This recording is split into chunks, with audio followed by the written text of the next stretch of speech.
Hello students, welcome to Access institute. तो start करते हैं पैराबोला चैप्टर का लेक्चर नंबर 3।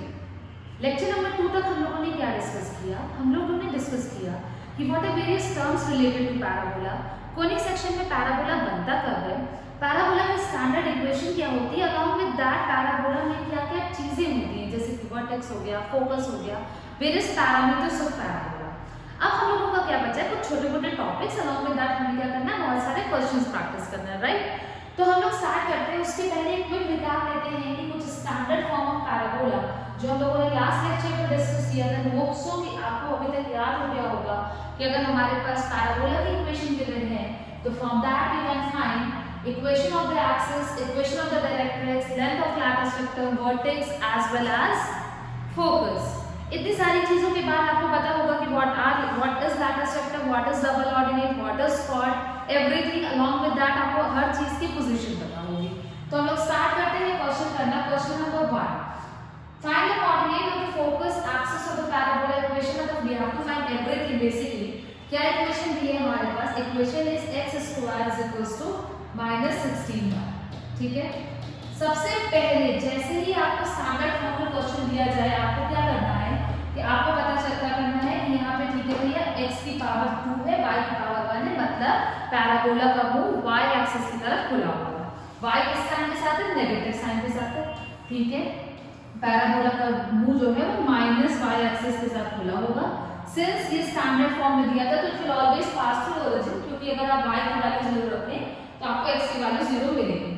ये बन गया आपका पैराबोला, पैराबोला जिसका मुंह नेगेटिव y एक्सिस की तरफ खुला है।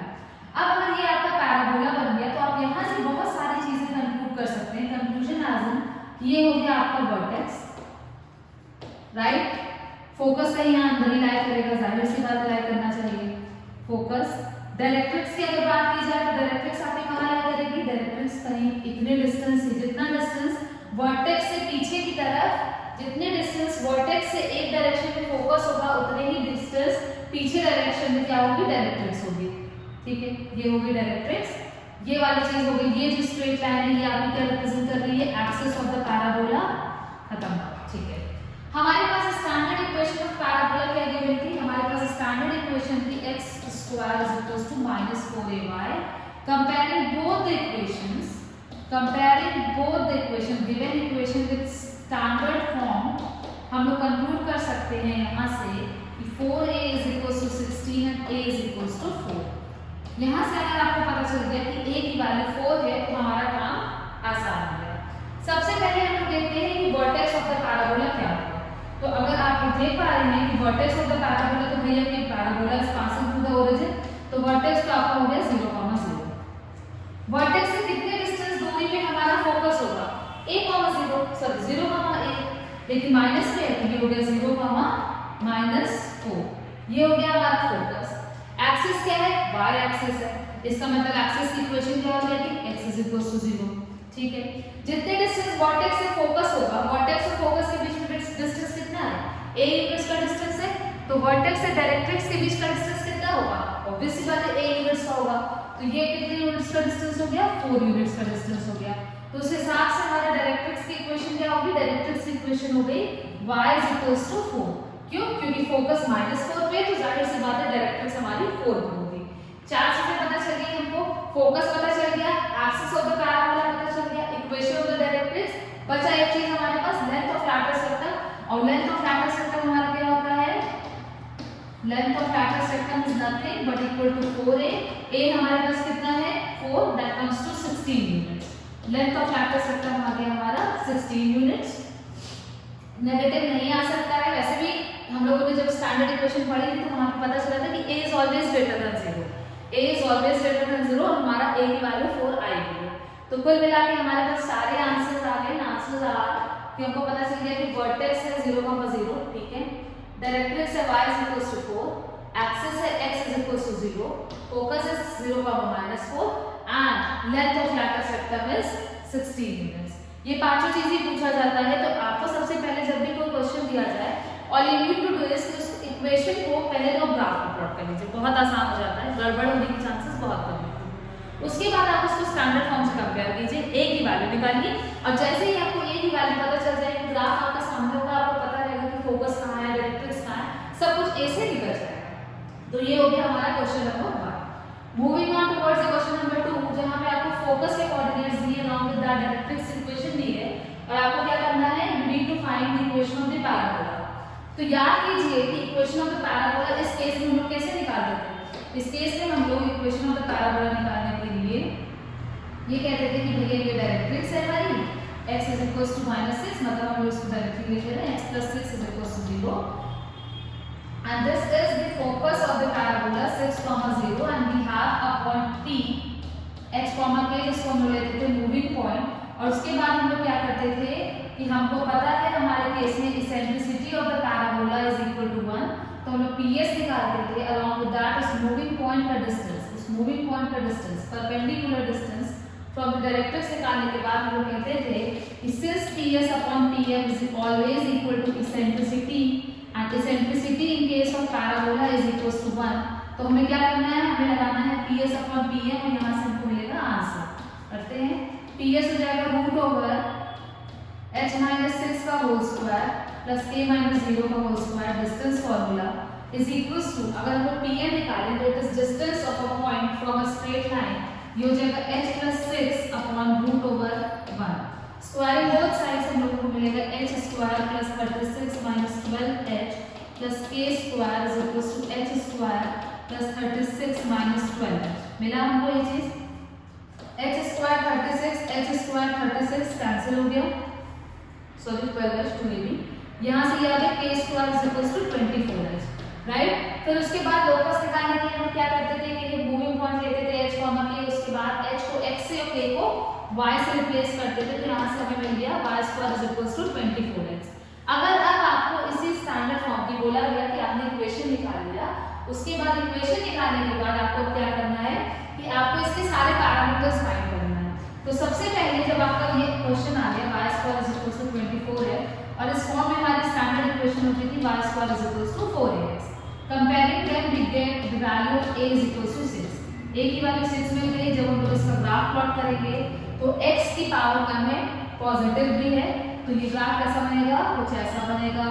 ये हो गया आपका वर्टेक्स, ये हो गया आपका फोकस, यहाँ पीछे की तरफ हो गया डायरेक्ट्रिक्स, सारी चीजें आपको निकाल सकते हैं। तो इस क्वेश्चन, इसी क्वेश्चन को हम लोग एक्सटेंड कर सकते हैं कि आपको फोकस दिया है, डायरेक्ट्रिक्स दिया है, अब आपको क्या करना है, लेंथ ऑफ डाटा स्पेक्ट्रम और सारी चीजें निकालनी है। तो ये भी क्वेश्चन आपके लिए तरह से कह सकते हैं आसान हो जाएगा। अलॉन्ग विद दैट आपको दो चीजें कवर किया तो ज्यादा मार्क्स में स्कोर करने के चांसेस रहेंगे। आगे बढ़ते हैं। अब देखिए इस क्वेश्चन में क्या है, we have to find the equation of the parabola that satisfies the given condition कि आपके पास वर्टेक्स है, फोकस है। अब बात ये आती है, यहाँ पे बस थोड़ा सा आपको सोचना पड़ेगा कि ठीक है हमारे पास ये कार्टेशियन प्लेन था, ये एक्स एक्सिस, वाई एक्सिस सब कुछ बन गया। अब हमको पता है कि यहाँ पे इस केस में आपके पास ये है वर्टेक्स, ये है वर्टेक्स ऑफ द पैराबोला और ये है आपका focus of the parabola, right. क्योंकि फोकस के कोऑर्डिनेट्स दिए थे 3,0 और वर्टेक्स दिया था 0,0, तो प्लॉट करना तो आसान है। जब आपको फोकस और वर्टेक्स के कोऑर्डिनेट्स दिए हैं तो अब आप ये बताइए कि वर्टेक्स से तो सारे पैराबोला पास होते हैं भैया, ठीक है, होते ही होते हैं, चार तरह के जो होते हैं स्टैंडर्ड फॉर्म पड़ता है। लेकिन ऐसा कौन सा पैराबोला है जिसका focus positive direction of x axis पे लाई करेगा? तो हम लोग अगर ग्राफ प्लॉट करने पे आए तो हम लोग कुछ ऐसा ही प्लॉट कर सकते हैं। अब आप बताइए कि इस ग्राफ की इक्वेशन क्या होगी। इस ग्राफ का जो मूव है वो किधर खुला है, एक्स एक्सिस की तरफ पॉजिटिव, तो ये कुछ y square is equal to 4ax होगा। इस केस में जो फोकस होता है वो क्या होता है हमारा a, 0 होता है। फोकस अगर हमारा a, 0 होता है तो यहाँ से हमको मिल गया कि a की वैल्यू क्या आ जाएगी, 3 आ जाएगी। अगर हम a की वैल्यू 3 यहाँ पे पुट करें तो हमें क्या मिल जाएगा, y square is equal to 12x is the standard form of the equation. हमें इक्वेशन ऑफ द पैराबोला निकालना था, अब हमको इक्वेशन ऑफ द पैराबोला पता चल गया है। अब आप वही क्वेश्चन को एक्सटेंड करें कि भैया डायरेक्ट्रिक्स निकालो, एक्सिस निकालो, लेंथ ऑफ लैटिस वेक्टर निकालो, तो बहुत आसान चीजें हैं कि आपको फोकस पता ही है। अगर आपको फोकस पता है तो हम लोग यहाँ पे प्लॉट कर सकते हैं कि हाँ ये डायरेक्ट्रिक्स होगी, वर्टेक्स से 3 यूनिट डिस्टेंस पे, तो जो डायरेक्ट्रिक्स होगी वो वर्टेक्स से -3 यूनिट डिस्टेंस पे होगी, ये हो गई डायरेक्ट्रिक्स। एक्सिस हो गई एक्स एक्सिस, मतलब y is equal to 0 और लेंथ ऑफ लैटिस वेक्टर में 4 है, दैट कम्स टू 4 3 are 12। ये हो गया आपका एक डिफरेंट टाइप का क्वेश्चन। आगे बढ़ते हैं। Vertex, find the equation of the parabola that satisfies the given condition. The vertex is A passing through the point 2, 3 and the axis is along x axis. ठीक, चलिए स्टार्ट करते हैं. Axis is along x axis. अब अगर आप ये सोचें कि axis is along x axis, ठीक, vertex है मतलब यहाँ से तो पास करेगा. Axis is along x axis का मतलब क्या हुआ कि पैराबोला जो है आपका वो या तो ऐसा होगा या तो पैराबोला ऐसा होगा. इन्हीं दो केस में हमारे वर्टेक्स जो थे, सॉरी जो एक्सिस थी वो एक्स एक्सिस के अलावा थे. इन्होंने बोला कि जो पैराबोला है it is passing through a point 2, 3. अगर आप 2, 3 पॉइंट को देखें तो आपके दिमाग में तो ये आ ही रहा होगा कि 2, 3 lies in the first quadrant.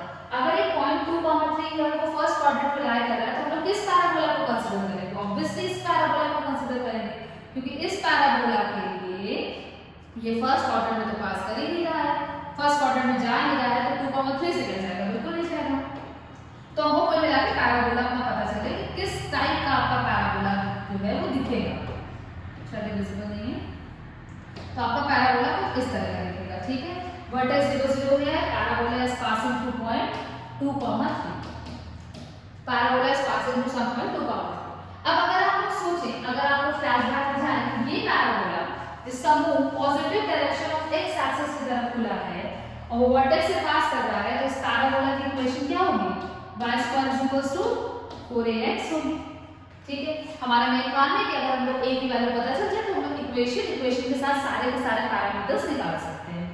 This equation of the parabola, this general equation of the parabola is passing through point 2, 3. तो जाहिर सी बात है कि 2, 3 जो है वो y² 4ax को सेटिस्फाई करेगा. अगर हम लोग इस 2, 3 को यहाँ पे पुट कर दें, y की जगह पे 3, x की जगह पे 2, तो हमें क्या मिलेगा? 9 = 8a, a = 9/8. हमको a की वैल्यू 9/8 मिल गई. a की वैल्यू 9/8 उठा के आप लोग स्टैंडर्ड फॉर्म में पुट कर दीजिए, आपका आंसर हो जाएगा. a की वैल्यू फ्रैक्शनल आ सकती है भाई, ठीक है, हाँ बिल्कुल आ सकती है. y² 4ax, यहाँ से आपको मिल गया y² 9/2 टाइम्स x. ये हो गई आपकी standard form of standard equation of parabola. तो कभी-कभी क्वेश्चन में फोकस और वर्टेक्स के अलावा कुछ ऐसा जनरल पॉइंट भी दे देता है that a point this point is lying on the parabola. तो आपको कुल मिला के किसी भी तरह से equation of parabola, standard equation of parabola find करना है और उसके बाद उस पर्टिकुलर पॉइंट को उस पे सेटिस्फाई करा देना है. तो ये एक तरह का क्वेश्चन हो गया. अभी तक आप जनरलाइज ये कह पा रहे होंगे कि every parabola is passing through the origin या every parabola has its vertex on the origin, क्योंकि अभी हम सारे क्वेश्चन कैसे कर रहे हैं? स्टैंडर्ड फॉर्म में कर रहे हैं. Similarly same type of question y² 4ax type का इक्वेशन दिया है, कुछ करना नहीं है, ये क्वेश्चन आप लोग खुद से प्रोसीड कर सकते हैं. साथ साथ करते हैं. y² 4ax, ये standard equation, y² 8x, comparing both of the equation हमें मिल गया a की वैल्यू 2. अगर हमको a की वैल्यू 2 मिल गई तो सबसे पहले वर्टेक्स क्या होगा आपका? 0, 0. ठीक, फोकस क्या होगा? फोकस होगा 2, 0. ग्राफ अगर बना लेंगे तो आपके लिए बहुत आसान होगा. डायरेक्ट्रिक्स क्या होगा? x = -2. Length of flattest section क्या होगा? 4a, that comes to 8 units. बचा क्या? एक एक्सिस क्या होगी? x axis, that comes to y = 0. इन 5 पैरामीटर्स के अलावा आपसे कुछ नहीं पूछा गया है अभी तक फिलहाल, क्योंकि अभी हम लोग सब कुछ स्टैंडर्ड फॉर्म में कर रहे हैं और अभी हम लोग बहुत ज्यादा सिंपल क्वेश्चंस कर रहे हैं. But the basic foundation of parabola is this kind of questions only. आगे बढ़ते हैं. अब क्या करते हैं क्वेश्चन में कि अब कुछ क्वेश्चन में बदलाव लाते हैं लोग. अब क्वेश्चन में बदलाव कुछ इस तरह का कि जैसे ये है, यहाँ पे हमें क्या करना पड़ेगा? एक एक्स्ट्रा स्टेप इन्वॉल्व करना पड़ेगा कि हम लोगों को स्टैंडर्ड फॉर्म में दिया नहीं है, बट हम लोग इसको लिख तो ये सकते हैं. x² - 4y/4. तो ये पैराबोला में y की पावर 1 है, तो इस पैराबोला का मुंह किधर खुला होगा? y एक्सिस की तरफ. अलॉन्ग विद दैट है नेगेटिव साइन है, तो नेगेटिव y की तरफ उसका मुंह खोल दिया हमने. a की वैल्यू अगर आप लोग कंपेयर करें x² - 4ay से, तो यहाँ से आपको क्या मिलेगा? a की value 4a = 1/4, that comes to a is equals to 1/16। अब अगर आपको a की वैल्यू 1/16 मिल जाती है, ये आप कर पा रहे हैं, तो हमारी जरूरत नहीं है कि हम आपको बताएं कि a की वैल्यू 1/16 आ गई है तो what will be the coordinate of vertex, focus, what will be the length of latus rectum, या what will be the equation of axis and directrix. इस क्वेश्चन को आप लोग खुद से प्रोसीड कर सकते हैं। आगे बढ़ते हैं। सेम काइंड ऑफ क्वेश्चन है, बट यहाँ पे कुछ एक्स्ट्रा चीजें निकालनी है। ऐसा नहीं कि इक्वेशन में पैराबोला निकला है, दिया हुआ है और आपको सारे पैरामीटर्स ही निकालने हैं। We have to find the area of triangle formed by the lines joining the vertex of the parabola to the end of its latus rectum. Fine. सबसे पहला काम, ग्राफ को प्लॉट करते हैं भाई, क्योंकि बिना ग्राफ के कुछ विजिबल नहीं होता है और मुझसे तो भैया बहुत गलती होती है एक्स कोऑर्डिनेट वाई कोऑर्डिनेट लिखने में, इसलिए मैं ग्राफ बना लेती हूँ। x² is equals to 12y। इसका मतलब है कि इस जो ग्राफ आपका दिया है इसमें y की पावर कम है, जो ग्राफ है हमारा उसका मुख्य रंग क्या होगा, y axis, positive y axis. कुछ ये बन गया आपका पैराबोला, बिल्कुल बन गया। इसी इक्वेशन को यहीं से करते हैं x² is equals to 4ay, और यहीं से इसका काम तमाम, और हमको मिल जाता है a की वैल्यू 3। वर्टेक्स आ गया आपका 0,0, फोकस आ गया आपका 0,3। ठीक है, ऊपर लिखते हैं, काम पूछे आपको। Find the area of the triangle formed by the lines joining the vertex to the end of the latus rectum. ठीक है, लैटिस रेक्टम अगर आपको याद हो तो latus rectum is the chord of a circle that passes through the focus and is always perpendicular to the axis of the parabola। Parabola की axis में perpendicular कोई भी कॉर्ड जो कि फोकस से पास हो रही है उसको बोलते हैं लैटिस रेक्टम। तो सबसे पहले हम लोग क्या करेंगे, सबसे पहले हम लोग लैटिस रेक्टम ड्रॉ करेंगे। क्या ये लैटिस रेक्टम है, L डैश और B इज द वर्टेक्स। हमें निकालना है एरिया ऑफ द ट्रायंगल, हमें निकालना है area of the triangle joining the end points of the latus rectum. Area of the triangle joining the end points of the latus rectum to the vertex. ये बन गया आपका triangle. क्या बन गया ट्रायंगल LBL डैश, इसी का हमें निकालना है एरिया। ठीक, एरिया निकालने के लिए सबसे पहली चीज ये होगा कि भैया देखिए हम लोगों को ये भी पता है कि यहाँ 90 डिग्री तो बन ही रहा है। ठीक है, अगर हम लोग एरिया ऑफ ट्रायंगल की बात करें, area of triangle LBL dash, तो it will be half into base into height 90। हो सकता है बेस क्या है इसका, LL डैश बेस है। इस ट्रायंगल को अगर देखा जाए तो LL dash is the base और FB is the height। FB is the height। ठीक है, हम लोगों को पता है कि FB is distance between vertex and focus, और फोकस और वर्टेक्स के बीच जो डिस्टेंस होता है वो कितना होता है, a मीटर्स होता है। तो हम लोगों को ठीक है FB भी पता है कि FB is a कितना है हमारा 3। LL dash is what, LL dash ये क्या है, लेंथ ऑफ लैटिस रेक्टम ही तो है। Length of latus rectum is 4a, तो LL डैश कितना हो जाएगा 4a, 4 3 जा 12, LL डैश का आप 12 रख लीजिए, 2 6 जा 12, 6 6 जा 18। आंसर में यूनिट लिखना मत भूलिएगा, 18 square units will be the area of the triangle जो formed by joining the end points of the latus rectum to the vertex. ये एक तरीका हो गया। दूसरा तरीका कि अगर आपको ये दिमाग में half into base into height नहीं आता है तो आप लोग क्या करिएगा इस केस में, इस टाइप के क्वेश्चन में आप लोग फिर उसके बाद एक ऑप्शन ये बचता है आपके पास कि हम लोग इसकी इक्वेशन लिखें। इसकी इक्वेशन क्या है, x² is equals to 12y, x² is equals to 12y। ठीक है, अब अगर ये जो पॉइंट है ये परपेंडिकुलर है तो जाहिर सी बात है कि इस पूरी लाइन पे जो y कोऑर्डिनेट होगा किसी भी पॉइंट का वो हमेशा 3 होगा, राइट। 3 y की जगह यहाँ पे 3 होगा, यहाँ पे 3 होगा। अगर अपन इस इक्वेशन में y की जगह पे 3 रखें तो हम लोगों को मिलेगा 12 into 3 36, x is equals to +-6 मिलेगा। तो ये हो गया हमारा -6,3 और ये हो गया हमारा 6,3।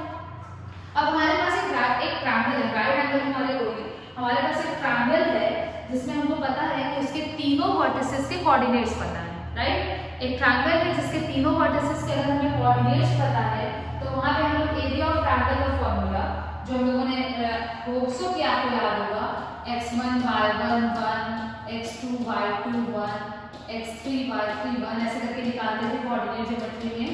Area of the triangle when the coordinates of the vertices of a triangle are given, तो इस तरह से भी हम लोग निकाल सकते हैं। जो भी चीज़ आपके दिमाग में पहले स्ट्राइक करती है, बात सिंपल सी ये है, तरीका कोई भी हो, आंसर पे कोई फर्क पड़ना नहीं।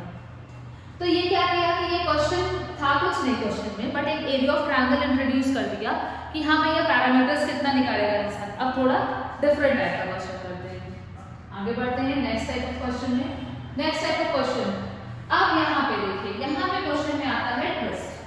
अभी तक सारे जो भी पैराबोला थे आपके, वो सारे के सारे पैराबोला आपके वर्टेक्स इन द ओरिजिन पर रहता था। अब यहाँ पे क्या अगर आप y की वैल्यू 0 रखेंगे तो क्या x 0 आएगा? नहीं आएगा। x की वैल्यू 0 रखेंगे तो क्या y 0 आएगा? नहीं आएगा। दैट मीन्स ये जो पैराबोला है ये वर्टेक्स को पास कर ही नहीं रहा है। तो इस तरह के क्वेश्चन को प्रोसीड करने के लिए पहले हमें क्या करना पड़ता है कि स्टैंडर्ड फॉर्म में इनको कन्वर्ट करना पड़ता है। y square minus 4y minus 3x plus 1 is equals to 0। सबसे पहले y स्क्वायर वाला करूं तो यहाँ पे हम लोग लगा देते हैं completing the square, plus 4 minus 3x plus 1 is equals to 0। कोई दिक्कत नहीं। यहाँ पे हम लोग कर सकते हैं y माइनस 2 का whole square minus 3x minus 3 is equals to 0। y minus 2 का whole square is equals to 3 times x plus 1। लिख सकते हैं यहाँ तक। सिर्फ हमने क्या किया, कंप्लीटिंग द स्क्वायर लगाया। उसके बाद बात ये रहती है, सिंपल सी बात ये आती है कि y माइनस 2 को हम लोग लिख लेते हैं कैपिटल Y और x प्लस 1 को हम लोग लिख लेते हैं कैपिटल X। तो जब ये सब्स्टिट्यूशन होगा तो यहाँ से आपका इक्वेशन हो जाएगी y square is equals to 3x, right. अब कुछ आपको समझ में आ रहा होगा कि ये स्टैंडर्ड फॉर्म में तो भैया कन्वर्ट हो गई। अभी आंसर पे फर्क पड़ेगा, आंसर पे अभी फर्क पड़ेगा। अब अगर हम इसी का ग्राफ प्लॉट करें, ये जो नई इक्वेशन बन के आई है, इसी का एक छोटा सा ग्राफ प्लॉट करें, शिफ्टिंग ऑफ द ओरिजिन बोला जाता है इसको, कि ये कैपिटल x एक्सिस और ये कैपिटल y एक्सिस है। तो इस इक्वेशन का ग्राफ कैसा बनेगा? इस इक्वेशन का ग्राफ ऐसा बनेगा कुछ, क्योंकि x की पावर क्या है 1। तो इसी इक्वेशन को अगर हम लोग y square is equals to, sorry capital सब कुछ लीजिएगा, 4a कैपिटल x से कंपेयर करें तो यहाँ से आपको क्या मिल जाएगा, a is equals to 3/4, right. a की वैल्यू आपको मिली 3/4। तो यहाँ से आपको कैसे, अभी सिर्फ इस पे फोकस करिए।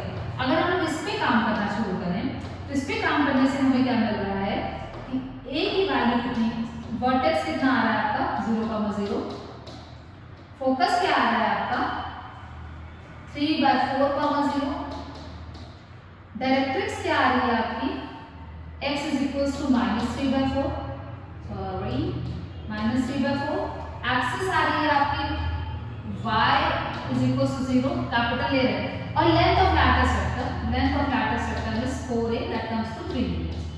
ये सब कुछ हमारा नए कोऑर्डिनेट सिस्टम में आ रहा है, जहां पे x axis is capital x और y axis is capital y। सब कुछ आपका ये ध्यान दीजिएगा कि नए कोऑर्डिनेट सिस्टम में आ रहा है। हमको आंसर तो भैया स्मॉल x स्मॉल y का ही चाहिए होगा, होप सो, ठीक है। वर्टेक्स आ रहा है 0,0, मतलब capital x is equals to 0, capital y is equals to 0। अगर हम लोग यहाँ पे जो हम लोगों ने सब्स्टिट्यूट किया था, तो हम लोग यहाँ पे कह सकते हैं कि x plus 1 is equals to 0, small x आ गया आपका -1, capital Y is equals to 0, that means कि small y -2 is equals to 0, small y आ गया आपका 2। तो जो नया वर्टेक्स, मतलब जो हमें चाहिए था आंसर, वो हो गया -1,2। जो आपका ओरिजिन था वो -1,2 पे शिफ्ट हो गया है।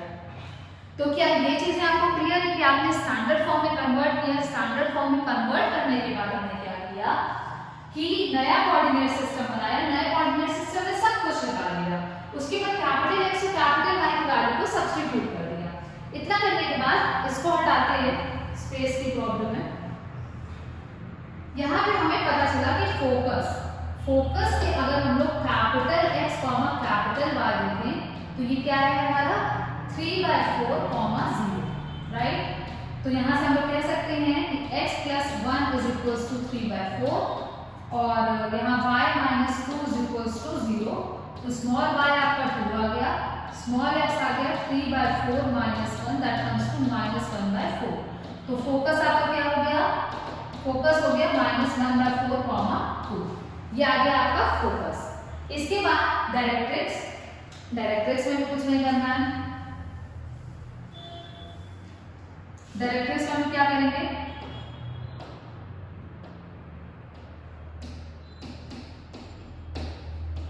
Directrix is capital X is equal to -3/4, capital X की जगह पर हमें रखना है small x + 1 -3/4, small x is equal to -3/4 -1 that comes to -7/4।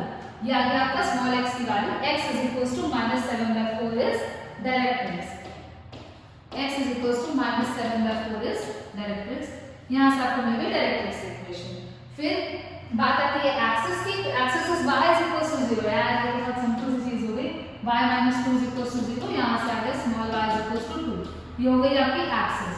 बात रही बात length of the latus rectum की, तो भैया पैराबोला के साथ कोई खिलवाड़ तो हम लोग कर नहीं रहे हैं, सिंपल सी चीज ये कर रहे हैं कि हमारे पास एक पैराबोला है, इसको उठा के हमने यहाँ रख दिया, यहाँ रख दिया, तो पैराबोला तो उतना ही बड़ा रहेगा ना, तो लेंथ वाली चीजों पे, ये जो लेंथ वाली चीज है इस पे कोई फर्क नहीं पड़ेगा, जहाँ पे कोऑर्डिनेट से हम लोग डील कर रहे हैं ना वो चीजें को फर्क पड़ेगा।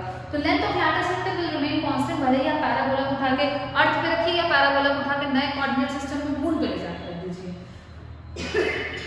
तो लेंथ ऑफ लैटिस रेक्टम हमारा सेम रहेगा।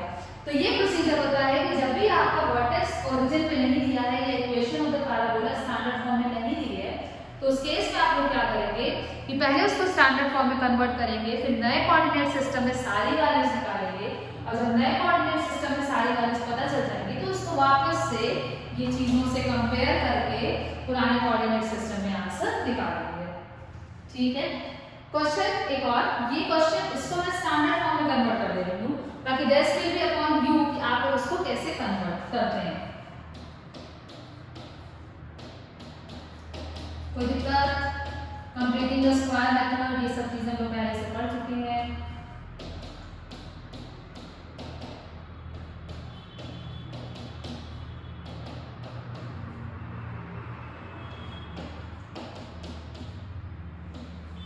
ठीक है, अब यहाँ पे हम लोग वही सेम प्रोसीजर कि y-2 को हम लोग लिखेंगे कैपिटल Y और x + 1 को लिखेंगे हम लोग कैपिटल X। तो यहाँ से मिल जाएगा capital Y square is equal to -4 times capital X, और इसके बाद अब सारा काम आपका है कि यहाँ से आप एक ही वैल्यू निकालिए, नए कोऑर्डिनेट सिस्टम में वर्टेक्स निकालिए, फोकस निकालिए, हर कुछ निकालिए, और उसके बाद हम लोग प्रोसीड करके आगे ओरिजिनल कोऑर्डिनेट सिस्टम में आ जाएंगे। चलिए ये होगा क्या आपके लिए question. For the parabola y square is equals to 4px, find the extremities of the double ordinate of length 8p and prove that the line joining the vertex to its extremities are at right angle. Okay. Y square is equals to 4px. सबसे पहले हम लोग क्या करेंगे, graph plot करेंगे। Y square is equals to 4px. y square is equals to 4px, ठीक है। y square is equals to 4px करने के बाद आपको पता चलता है कि जो मेरा वर्टेक्स है वो ओरिजिन पे है, जो फोकस है वो p, 0 पे है। अब बात आती है कि डबल ऑर्डिनेट। डबल ऑर्डिनेट अगर आपको याद हो, double ordinate is the chord of the parabola that is perpendicular to the axis of the parabola. उसी को एक्सटेंड किया था ना आगे कि अगर वो फोकस से पास कर जाएगी तो वो डबल ऑर्डिनेट हो जाएगी। तो अगर आप देखें ये हमारा पैराबोला है, तो एक कोई भी डबल ऑर्डिनेट हम लोग ले लें, ये double ordinate let it be dd dash. इसकी लेंथ अगर, इस डबल ऑर्डिनेट की लेंथ अगर 8p है, तो ऑब्वियस सी बात है कि 90 डिग्री बना रहा है, सिमेट्रिकल है, तो 4p ऊपर होगा, 4p नीचे होगा। तो इस d पॉइंट का y कोऑर्डिनेट तो 4p होना है, और इसका भी y कोऑर्डिनेट क्या होना है, -4p होना है, तभी लेंथ जो आएगी वो 4p + 4p 8p होगा। दैट मींस कि अगर हम लोग y की जगह पे 4p स्टैंडर्ड इक्वेशन में रख दें, तो यहाँ से हमको मिलेगा 4p का square is equal to 4px मिलेगा, 16p square by 4p is equal to x, कटने पिटने के बाद x की वैल्यू आ जाएगी 4p। तो यहाँ पे आपको ये जो dd डैश को कोऑर्डिनेट दिए हैं, यहाँ से आपको क्या मिल जाएगा, 4p, 4p और 4p, -4p। हमें क्या निकालना था, सबसे पहले तो extremities of the double ordinate निकालना था। ई का निकल गया। Prove that the line joining line from the vertex of its extremities are at right angle. Okay, हम लोग यहाँ से वर्टेक्स से लाइन ज्वाइन करते हैं, हम लोग वर्टेक्स से एक लाइन ज्वाइन करते हैं, ये और ये। हमको प्रूफ करना है कि VD और VD डैश आ रहा है राइट एंगल। तो अगर हमको VD का स्लोप निकालना है, ठीक है, VD का slope is will be y2 minus y1 upon x2 minus x1 that comes to 1। और अगर हम लोग VD डैश का स्लोप निकालें तो it will be y2 minus y1 upon x2 minus x1 that comes to -2। अब अगर देखिए हम लोगों को ये दिख रहा है कि slope of VD into slope of VD dash ये कितना है हमारा -1। और अगर दो लाइन के स्लोप्स का प्रोडक्ट -1 होता है तो वहां से हम लोग कंक्लूड क्या कर सकते हैं, वहां से हम लोग ये कंक्लूड करेंगे ऑब्वियसली कि both the lines are at right angle. तो बस यहाँ पे लॉजिक क्या कर रहा था कि डबल ऑर्डिनेट है, परपेंडिकुलर उसकी लेंथ दी है, तो जितना वो एक्सिस से ऊपर होगा उतना ही वो एक्सिस से नीचे होगा। हो गया ये टाइप का क्वेश्चन। एक और क्वेश्चन करते हैं, पुराना टाइप का क्वेश्चन, x² 12y, लेकिन यहाँ पे क्या निकालना है हमको, एरिया ऑफ द ट्रायंगल निकालना है। इसको आप खुद से करिएगा, 4ay से कंपेयर करेंगे तो a की वैल्यू 3 आ जाएगी हमारी। उसके बाद ये क्वेश्चन हम लोग कर चुके हैं कि ये हमारा बनेगा, यहाँ से एरिया ऑफ ट्रायंगल आपको निकाल सकते हैं। तो मोस्टली जनरली जो क्वेश्चंस होते हैं हमारे वो इसी पैटर्न पे आएंगे। तो अब आपका काम है कि आप लोग क्वेश्चन करिए और अपकमिंग लेक्चर में हम लोग जो छोटे मोटे एक दो टॉपिक बचे हैं वो कवर अप करेंगे, अलॉन्ग विद दैट कुछ मिसलेनियस काइंड ऑफ प्रॉब्लम करेंगे और उसके बाद ये चैप्टर आपका कंप्लीट हो जाएगा। टिल देन आप लोग क्वेश्चंस करिए। Thank you for watching the video, enjoy your day.